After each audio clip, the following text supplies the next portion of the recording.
Global इंस्टोमेटिक students myself doctor Parvinder Singh. और आज हम डिस्कस करते हैं एनुअल ब्रीडिंग में हमारा एक बहुत ही इम्पोर्टेंट टॉपिक है, that is trait of dairy animal. So trait can B categorised into two category. जो डेयरी एनिमल के ट्रेट होते हैं उसको हम टू कैटेगरी में कैटेगराइज कर सकते हैं। फर्स्ट क्या है, जो डायरेक्टली ऑब्जर्व ट्रेट्स, जो हम डायरेक्टली ऑब्जर्व कर सकते हैं एनिमल के अंदर। Such trait can be observed directly without any help. These trait includes, ये कौन कौन से ट्रेट्स हैं, जैसे बर्थ वेट है, body weight at different interval. जो बॉडी वेट है डिफरेंट इंटरवल पे, एक महीने पे इतना हो गया, 2 महीने पे इतना हो गया। Type of calf bone, normal है या अब नॉर्मल काफ बोन हुआ है, ठीक है। नेक्स्ट इज सेक्स ऑफ काफ, क्या है सेक्स का, सेक्स क्या है उसका, फीमेल है या मेल है। बॉडी कलर देख सकते हैं हम उसका, ठीक है, और उसकी बॉडी मेजर कर सकते हैं। दीज आर उसके अलावा जो ऑब्जर्व कास्ट डायरेक्टली ऑब्जर्व जो ट्रेट्स है, फिजियोलॉजिकल ट्रेट है। फिजियोलॉजिकल ट्रेट जैसे उसका टेम्परेचर क्या रहता है, उसकी रेस्पिरेशन नॉर्मली क्या रहती है, उसकी पल्स रेट क्या रहती है। नेक्स्ट है absence and presence of body part, यानी कोई बॉडी पार्ट उसका प्रेजेंस एबसेंट तो नहीं है। नेक्स्ट है उसकी फिजिकल डिफेक्ट कौन कौन सी है, कौन कौन से डिफेक्ट उसमें, या फिर उसमें मिल्क कंपोजिशन क्या है फीमेल के अंदर, ठीक है, या फिर उसके अंदर ब्लड ग्रुप क्या है। तो ये क्या है, ये ट्रेट्स ऐसे हैं जो हम डायरेक्टली ऑब्जर्व कर सकते हैं, ठीक है। तो उसमें और दूसरे ट्रेट होते हैं जो जनरेटेड होते हैं, जो एनिमल में हम जिन ट्रेट्स को ऑब्जर्व नहीं कर सकते, वो तो जनरेट होते हैं। And in such case, this includes the all traits which are derived or generated by the owner. In most of economic traits in farm animal are generated from the information available in pedigree sheets. Some of these traits are generated for each individuals, while others are generated for whole of the herd or whole of the generation. These trait includes, ये कौन कौन से trait हैं। First है आपका the age of sexual maturity. Age of sexual maturity वो क्या है, this is very important traits. And age at sexual maturity, it is prepared between the date of birth and date of first observed heat and stress. Second है हमारा important, the age at first coming. The age at first coming is 40 to 50 months in case of buffalo. So it is very important because it is a period between date of birth and date of first coming.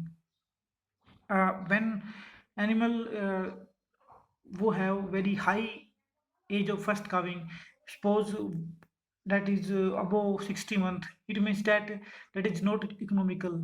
There is a huge budget on food stress on the feeding charges and management charges on such animal. So such animal are not recommended.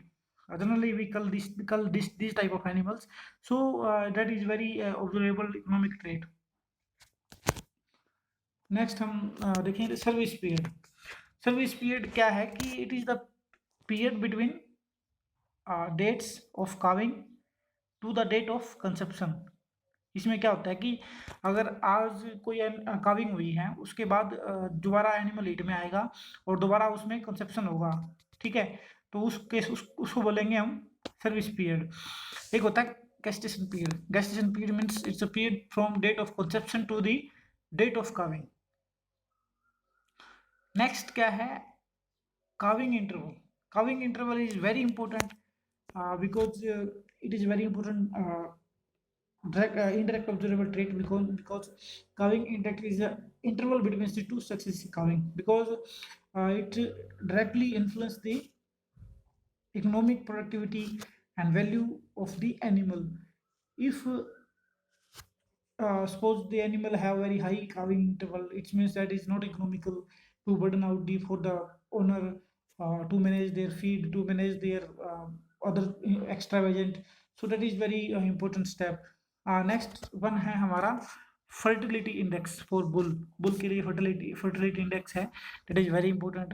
The ratio of conception and insemination. इसमें क्या है कि जितने भी insemination किए हमने, मान लो हमने 100 AI किए हैं और उसमें कितने नंबर ऑफ उसमें कॉन्सेप्ट हुए हैं, सक्सेसफुल हुए हैं, तो उसमें क्या करेंगे, number of conception into 100 divide by number of insemination. तो इस केस में क्या होगा, this is fertility index of any single bull but if not estimated for the whole of the herd is known as conception rate और fertility rate. अगर पूरे heard की हम देखें तो उसको बोलेंगे फर्टिलिटी रेट या फिर हर्ड रेट बोलेंगे। If it's continued further it is called pregnancy rate. Next है हमारा ब्रीडिंग एफिशिएंसी। ब्रीडिंग एफिशिएंसी है वो बहुत ज़्यादा इंपॉर्टेंट है। उसके लिए क्या करना होगा आपको, this rate is estimated for the life time for cow and buffalo based on the number of calving on it's life time. एक पूरी अपने उसमें कितने इसने काविंग काविंग की है कैटल बफलो ने, तो उसके लिए हम उसकी ब्रीडिंग एफिशिएंसी चेक करते हैं। This formula for the calculation of breeding efficiency, उसके लिए क्या है, तोमर फार्मूला लगते हैं ब्रीडिंग एफिशिएंसी के लिए, n into 365 plus 120 divide by age at first calving plus calving interval into में 100। यहाँ पे जो ब्रीडिंग एफिशिएंसी का फार्मूला दिया हुआ है ये है क्या है, n into 365 plus 1020 divide by इनके डिवाइड बाई सारे की divide by AFC plus CI। AFC का मतलब है age at first calving and CI का मतलब है काविंग इंटरवल और इनटू में 100। That is formula of breeding efficiency. तो इसके लिए क्या है कि n is a number of calving interval, उसके बाद क्या है, AFC is a first calving, CI is a calving interval. So for this is enough for today. In next class we will discuss about the subjective and objective traits of the dairy animals.